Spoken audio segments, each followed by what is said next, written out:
భగవంతుడు మన గుండెల్లో ఉండడం ఉపనిషత్తులు చాలా స్పష్టంగా చెప్పారు. సదా జనానాం హృదయే సన్నివిష్టక అంగుష్టమాత్ర పురుషోంతరాత్మ సదా జనానాం హృదయే సన్నివిష్టక తమక్రతు పశ్యతి వీతశోక ధాతు ప్రసాదాన్మహిమానమాత్మనక. అందరి హృదయాల్లోనూ భగవంతుడు ఉన్నాడు. మామూలుగా చెప్పడం కాదు, డోర్ నెంబర్తో సహా ఆకారంతో సహా చెప్పింది వేదం.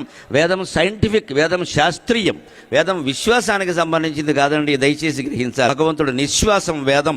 మన విశ్వాసంతో దానికి ఏం నిమిత్తం లేదు. ఇక్కడ నువ్వు నమ్మినా నమ్మకపోయినా వేదం సత్యం. వేదంలో ప్రతి మాట సత్యం, అది శాస్త్రీయం. అనడానికి ఇదే ఉదాహరణ. నీ హృదయంలో ఉన్నాడు. ఏ ఆకారం? బొటనవేల ఆకారంలో ఉన్నాడు. బొటనవేల ఆకారంలో ఉండడం ఏంటండి? ఎవరైనా పోయినప్పుడు గమనించండి, కర్మకాండ జరుగుతుంటే మన్నాడు అస్థి సంచయనానికి శ్మశానానికి వెళ్ళగానే పెద్ద కొడుకుని పిలిచి పురోహితుడు ఏమంటాడో తెలుసా? నాయన బొటనవేలంత గులకరాయి ఒకటి పట్టుకుని అమ్మక శుభ్రంగా తుడిచేసి పట్టుకురా. బొటనవేలంత ఎందుకంటే చిటికిన వేలు అనొచ్చు కదా. ప్రేత ఆత్మ లోపల జీవుడు బొటనవేల ఆకారంలో ఉంటాడు సరిగ్గా.